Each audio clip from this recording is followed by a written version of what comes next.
You announced you're taking cryptocurrency. What we're doing is we're backing it as a form of, as a field, and we have to, because otherwise somebody else is going to be doing it from another country. And as you know, they're already trying, and it's going to happen, and we're going to help it happen.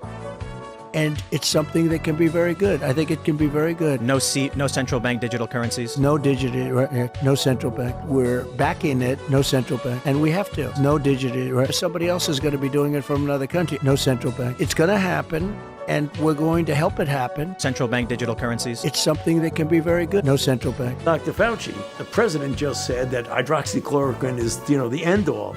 The answer is no. The evidence That was painful to me to have to do that, but there was no doubt that I had to do it.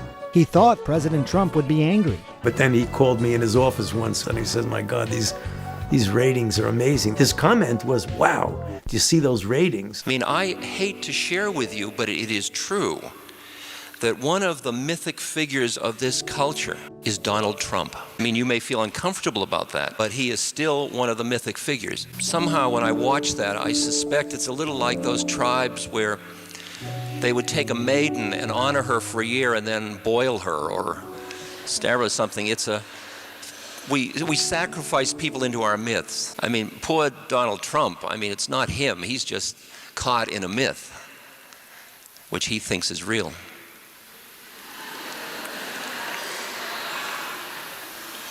And that's suffering.